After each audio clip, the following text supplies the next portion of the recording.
Live from the News Talk 860 KPAM studios, it's Terry Boyd's World. If it's happening in your world, it's happening in ours. Live and local. Call 503-225-0860 every weekday morning from 9 to noon. Now, Terry Boyd's World on News Talk 860 KPAM and KPAM.com. 10:06 in about a half an hour. Eric Post, veteran Eric Post, will be joining us. He was not happy when he saw the flag burning taking place at Pioneer Courthouse Square. What he did about it is very inspiring. I'll let him tell his story. It really is unique and inspirational. Right now,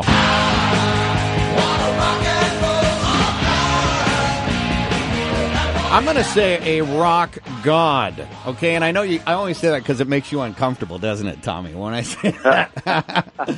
Tommy, go ahead, Tommy. I said that's a big title. Well, you know what? You've earned it. Let's just be honest. I mean, Tommy Thayer, who is a Beaverton boy who dreamed of being in KISS and ended up getting there, which is just an amazing story unto itself. You have a bigger project even than KISS right now that is on your mind, and it's to honor your father, Brigadier General James B. Thayer, which also has a tie to KISS. There's so many tentacles here. It's very incestuous, very interesting. Yes, I'm.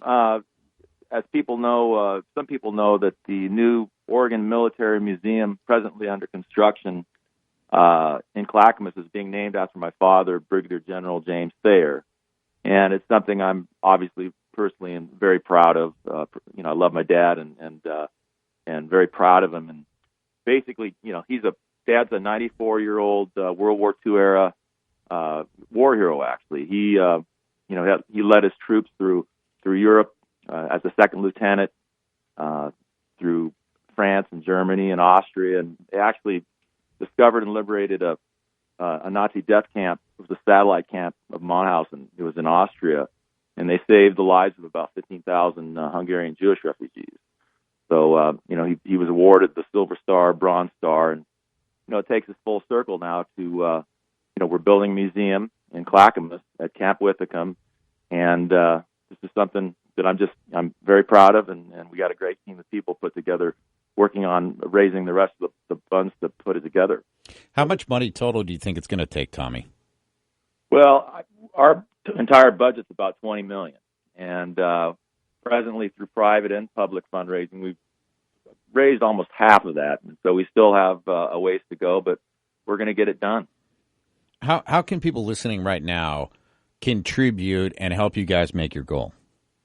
Well, we have a website that everybody should check out. It's OregonMilitaryMuseumProject.org, and you can go there and make a donation, large or small, whatever you're comfortable with. But anything everybody can do, it makes a big difference. And the other thing I wanted to tell everybody about is we're doing a huge fundraising event on February 18th at the Exchange Ballroom in Portland.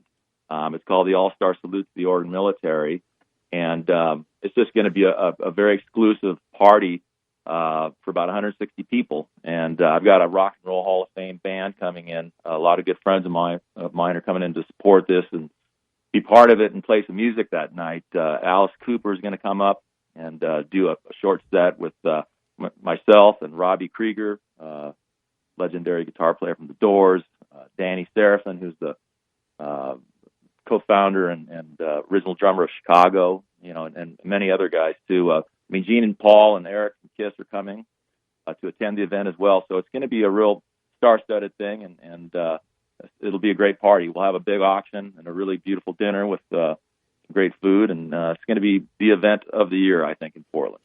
Well, you guys definitely, we've been lucky enough to attend a couple of your events in the past.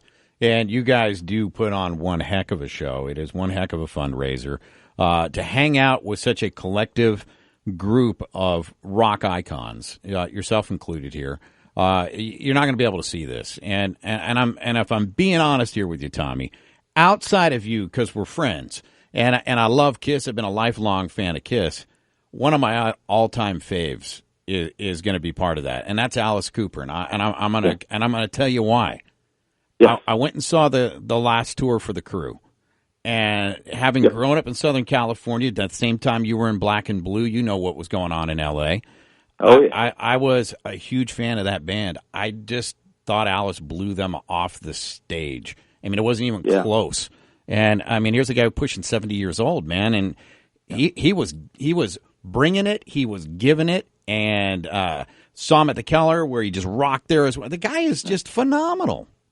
Well, Alice Cooper, he's a rock icon. He's one of the legends, Rock and Roll Hall of Fame, and he brought a lot of the theatrics and shock rock to the stage, and I'm proud to say he's a friend of mine, and he's going to come up and play some music with us and be at the party, and be part of this because he's met my dad, and he's a great supporter of things I do, and when he's doing some things down in Phoenix for some of his charitable functions, and I get down there and support him on that stuff too. We play golf also.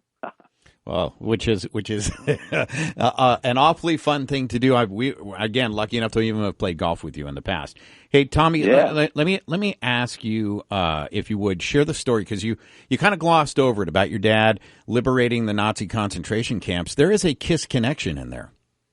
Well, it's interesting because Gene Simmons' mother, Florence, her family was killed in the camps of Germany and Austria, and ironically, his mother's family, are of Hungarian Jewish descent, and he's quite certain that his family and his mom backs us up was in the same network of camps that my dad liberated.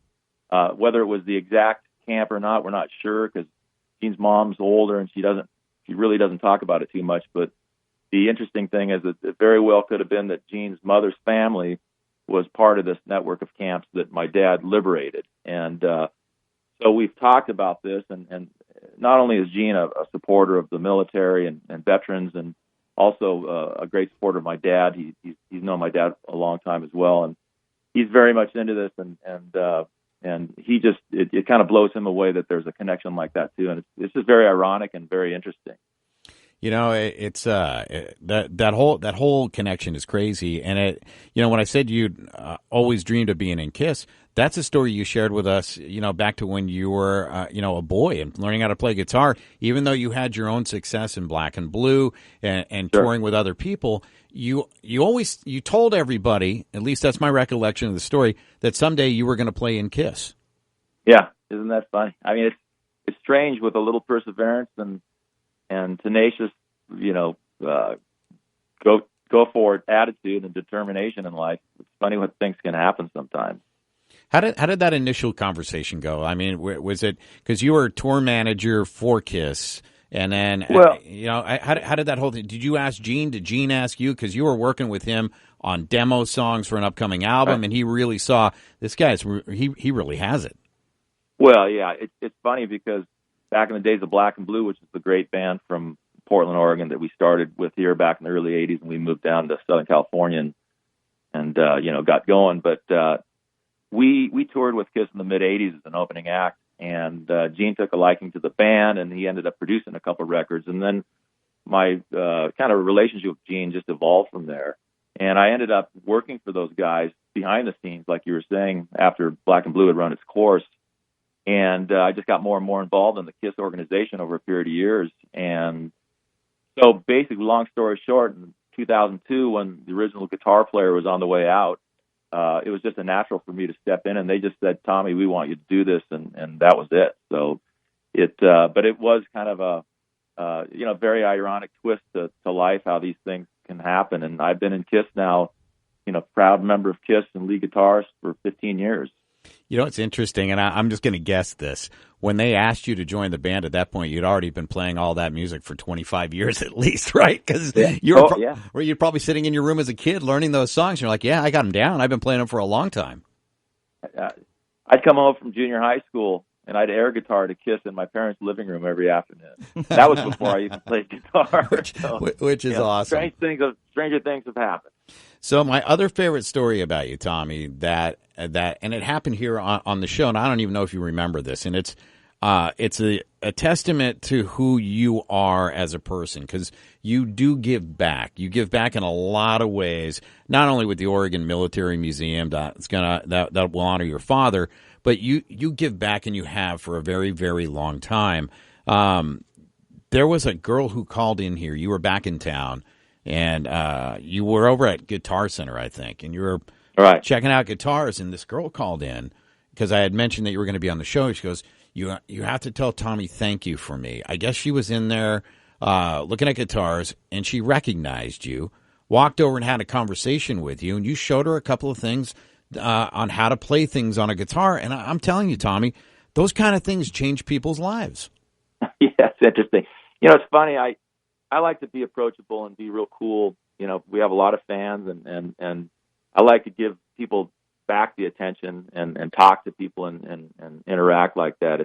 It's important because when I was a kid, I used to go to concerts down at the Paramount Theater. I used to hang out, at the backstage door, go to in-store, events at Music Millennium or For What It's Worth Records in Beaverton. And I always wanted to meet some of these guys in these great bands as well. And I did on a few occasions, and it was always extra special and great when they were nice and they'd sit there and look you in the eye and talk to you. And so I always felt that I never wanted to lose touch with that. And I always want to be real gracious and cool with people and spend time and talk. And I think it really pays off. And it just was always really important to me growing up to be that way. Well, it's cool that you are that way.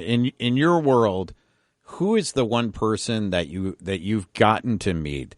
And it's a tough one above all others that maybe you were super nervous to meet, but you got to and you found out, wow, they're really good people. Well, it's interesting, and I'm not just saying this because we were talking about Kiss, but Gene Simmons is one of those people that, he's very intimidating to a lot of people when you first are around him or you're in his presence. And, back in the day, I was very nervous when I first met him, I remember. And, he's turned out to be a really close, confidant and a mentor really in my life. And I've known him well for over 30 years, and he's always been, just a wonderful person and really taken me under his wing in a lot of ways over the years, in support of the things that are important to me. And, just the fact that he and Paul and the other guys in KISS, coming up and being so supportive of my dad and the Oregon Military Museum project is phenomenal. These guys came up 2 years ago. We did a big event at Rick and Erica Miller's residence in Lake Oswego on Jansen Island. And, we raised over $1 million the last time we did this All-Star Salute event at the Millers. And, of course, the guys in KISS came up and we played a short acoustic set, and, the people loved it. It was just a small party in their backyard residence for about 150 people, and it was just a huge success. So, we're gonna do that again in a slightly different way here on February 18th, at the Exchange Ballroom, with Alice and Robbie and Danny and Gene and Paul. And also wanted to mention that a great friend and, one of golf's greatest ambassadors, Peter Jacobson, who's one of Oregon's favorite sons, is going to be our master of ceremonies that night as well. Yeah, he's a huge supporter of you guys and of the museum, and he's just a great guy as well. Well, Tommy, anything we can do to help you all the way up to Saturday, February 18th, that we'll do anything and everything that we can. And whenever you're not on the road, we got to get together and go play some golf. I would love to. I love coming up there. Obviously this time of the year is a little shaky, although it's raining cats and dogs down here in Southern California today and the last week as well. But we'll get up maybe next summer to play some golf. That'd be fantastic. That sounds great. So I just wanted to tell everybody, go to Oregon Military Museum Project.org. We have a few seats left for this fantastic exclusive event on February 18th. You can be there, be part of it. And or if you just want to make a donation, you can also do that at the website, OregonMilitaryMuseumProject.org. Large or small, we appreciate it. It all makes a difference, and it's going to build this amazing museum. Tommy, as always, pleasure having you on. We'll put a link on our Facebook page as well to get everybody, make it easy for them to connect. That's great, Terry. I sure appreciate it. All right, Tommy, have a good day. Try not to get washed away, all right? I know that rain is very unfamiliar to you guys down there. Oh, it's crazy. People can't handle it. I it's understand. Out of control. All right, my friend. Have a good rest of your Monday. Thanks, Terry. Bye-bye.